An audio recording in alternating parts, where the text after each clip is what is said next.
Alexander, is it inside the castle? In a manner of speaking. Come, bring the lamp. You've been to the refinery, have you not? I don't believe I have. Is it connected to the... what did you call it? The inner sanctum. My most precious chamber, Daniel. And it lies well beyond the refinery. In fact, it lies beneath the very stone of Brennenburg.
There should be more coop racks.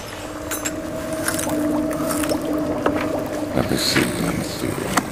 And one part Aquafortis.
16th of May, 1839. The unflinching African sun has continued to plague our expedition, making it impossible to dig until dusk. How Professor Herbert managed to find the location in these vast plains of nothingness remains a mystery to me. When I asked him about the tomb again, he told me about the legend of Tin Hanan, the mother of us all. An interesting story in its own right, but I can't help feeling there's more. Later that evening, we uncovered a passage beneath the dunes leading to a sand-covered stone structure. The professor was confident it was the tomb we sought and ordered the others to clear the way late into the dark, cold night. Tomorrow, I shall lead the men into the ancient structure, hoping to reach the burial chamber. No matter what the professor is keeping from me, the dig should yield something interesting to take back to London and the British Museum.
"17th of May, 1839.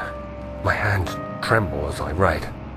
I feel a need to document my tribulation, for I fear that my memory will fail me if I linger. Today, I took some men and ventured into the dark, ancient passage we uncovered. Our torches burned faintly in the murky air as we slowly made our way underground. The men were superstitious and fearful. They argued loudly, and I felt their strange language getting to me. I mustered my strength and yelled at them to continue down the slopes and broken steps. The crudely carved passage confused me. It looked much older than the 4th century structure we had expected. The twisting path emerged into a great antechamber. The walls were lined with statues unlike any I'd ever seen. Despite their unearthly quality, I felt a strange familiarity toward them, which haunts me still. At the far end of the chamber, a great slab of stone sealed off whatever lay ahead. I gave the order to raise it, and as I pushed through the narrow space, the heavy stone suddenly dropped, sealing me inside. I was trapped.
hasn't been tended to for centuries. When the shadow arrives, it won't take long until things start falling apart. We're just buying time anyway. Let's do what we can. There isn't much to be done about the wars. We should reinforce weak structures. The ground will tremble, and there's a risk everything will cave in on us, especially downstairs. Here, and there. Let's get the servants working on it.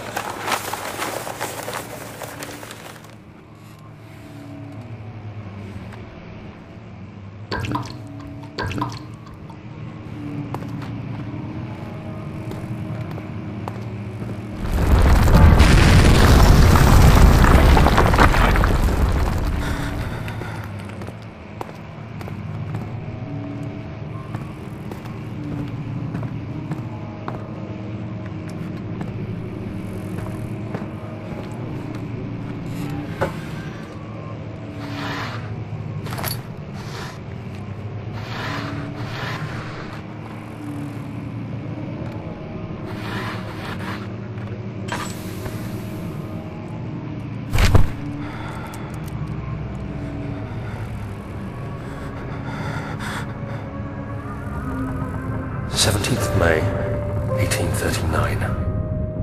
After pounding the unforgiving stone wall for what seemed like an eternity, I realized it was hopeless. I was trapped. I fell to the ground, gasping for air, trying to focus. That's when I saw a faint blue shimmer. My weakened body was heavy to carry, but I managed to push myself toward the enchanting light. It was waiting for me. Enclosed in dark nothingness, I felt myself drawn to the mystic light. I reached out, closing it in my hands. The faint glow escaped my fingers and began to spark brightly and spirit me away, unlocking alien memories of spiraling towers, endless deserts, and impossible geometry. The next thing I can remember is the grating sound of stone being lifted, the voices of the Arabs pulling me to safety, and grasped firmly in my hands was the broken pieces of a most peculiar relic.